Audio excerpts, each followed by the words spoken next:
Hello Jaguars! This week on WJAG-TV, we'll learn more about the sneakerheads of Cedar, recap Hurricane Irma, visit Viva Argentine Cuisine, and find out more about Cedar's Art Club. Stay tuned for the sports section.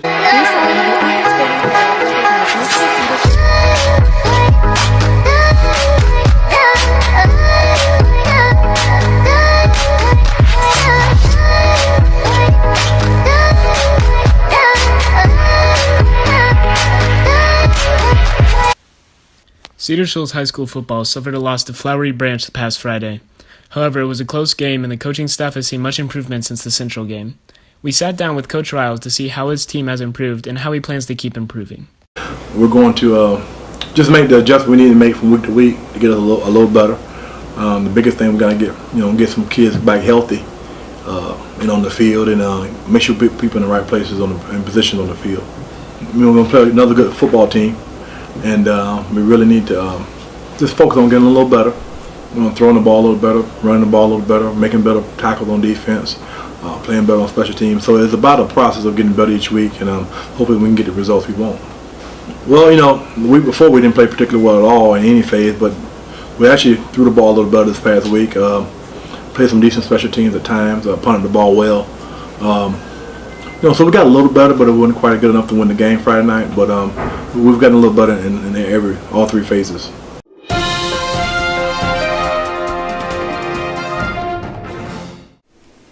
Wow, that was awesome!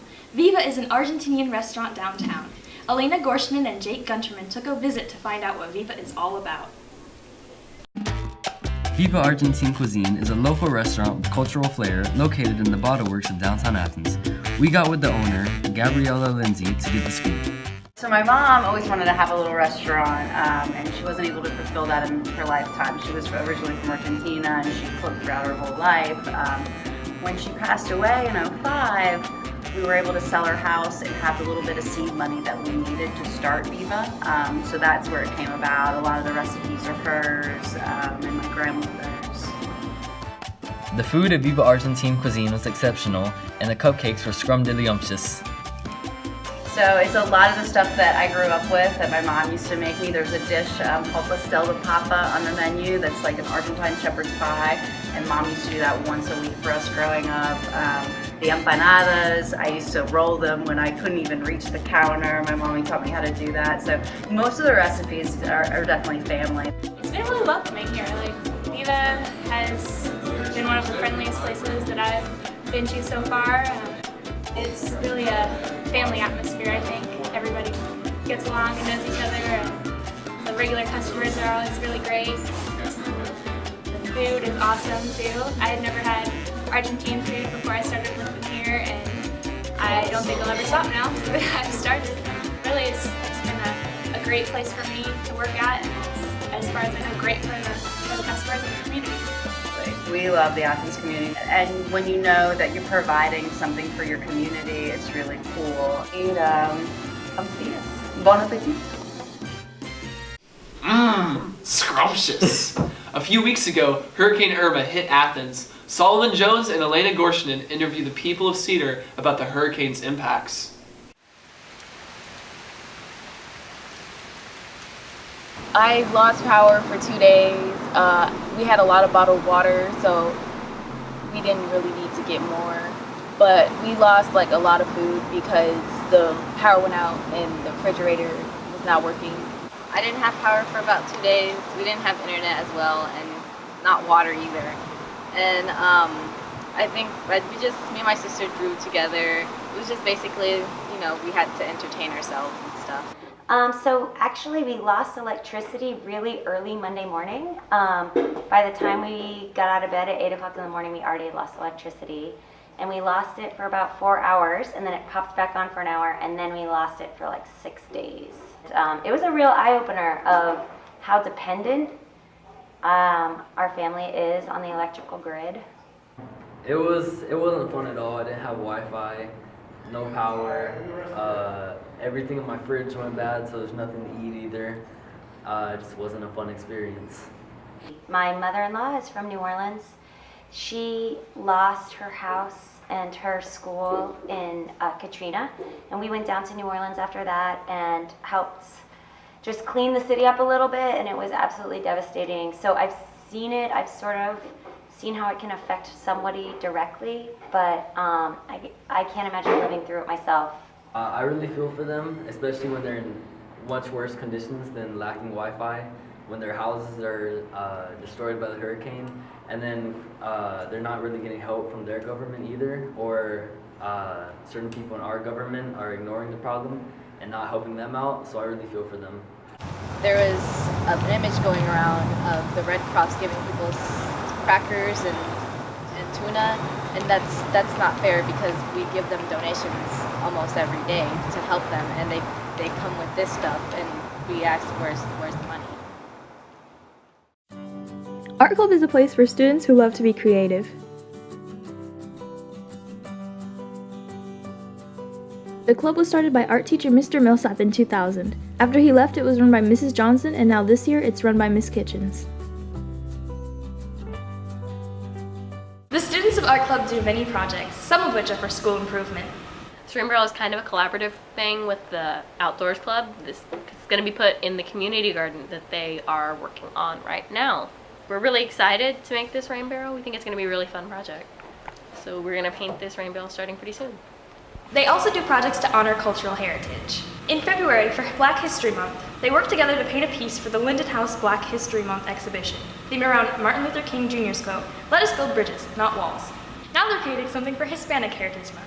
So basically we're making paper mache masks that are to symbolize like Hispanic Heritage Month. And these masks, they wear them in Puerto Rico during celebrations and festivals that they have. Members of Art Club aren't just limited to doing projects. Anyone is welcome to come and draw.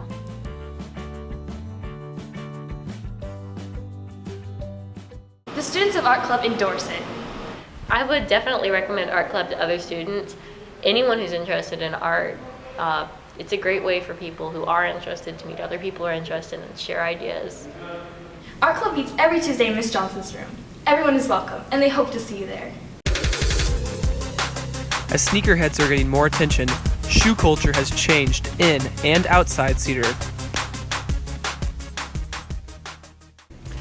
We visited Eastside Athens Hibbett Sports in the Walmart Shopping Center to ask some questions about the shoe industry. So what types of shoes do you sell? We sell anything from Nike, Adidas, Pumas, a little bit of K-Swiss also. Most popular brands to date, I mean, Nike isn't really going anywhere anytime soon, but Adidas is really making a strong comeback right now. What advice would you give to someone who's thinking about going into selling shoes? I would say to kind of have an open mind on them. You know, you might be stuck in a certain brand or a certain type of shoe, but to sell shoes, you got to be open-minded. You got to have a variety of shoes that you are familiar with or comfortable with. Shoes that are more comfortable are becoming a little more popular. So I think everything's going to go the route of just being lightweight, flexible, comfortable material. I think that's where it's going. I would say about half of our customers are high school aged. Back at Cedar, we interviewed some of the more known sneakerheads attending and teaching school at the Shoals. When I was little, my mom got me started on sneakers. So I just very like Jordans. So she always bought me Jordans when I was little. I own 25 pair of shoes. My most expensive pair of shoes would be my red 5s. They were $210. So to be a sneakerhead like me, you have to learn how to get sneakers and try to have a budget and save up like I did. I get most of my sneakers from the Mall of Georgia, the Foot Locker, Finish Line, or Hibbett Sports. The most reliable pair of shoe would be the Jordan. What would be like the best quality sneakers to get for your first pair? I guess it's kind of like what you're looking for. If you're just looking for like casual sort of streetwear sort of stuff, a lot of Adidas stuff is really nice. A lot of Adidas shoes are good for that. But if you're looking for nostalgia or basketball oriented shoes, probably Jordans. How do you personally make a profit from selling sneakers? On big releases, if I try to get stuff online. Other than that, I try to enter raffles and enter as many names in raffles as I can around Athens. And if I can get like 5 or 6 pairs of highly sought after shoe and then sell 4 of them and make enough profit to keep one and plus have some money in my pocket, it's a pretty good day. I don't just buy Yeezys because they're expensive. I buy Yeezys because you like how they look, you like Kanye, you like something they're doing. Something like Jordans because they're Jordans, buy them because you know what they are. Selling, it just depends on the week. If if it's a big release on Saturday, then probably my Sunday, Monday, Tuesday I designate at least an hour or so per day to try to figure out how to sell them or what I'm going to do with them. So what's your favorite brand of sneakers? I guess I'd have to say Nike, but specifically Jordans. That's what I like the best. What would be the best quality sneaker for your first pair? For your first pair, I would say whatever you like. So it's not about necessarily finding, a pair of shoes that's a specific brand or a specific style. It's about what fits for you and what you like to wear and what makes you what shows who you are within your shoe, I guess. Find good deals. You don't have to pay $220 at the shoe store. You can go find a good deal, they sell shoes at J&J, they sell shoes on Craigslist, they sell shoes all over. So if you want to find a good deal, you can go find it. As shoe culture changes and new brands come out, sneakerheads continue to thrive.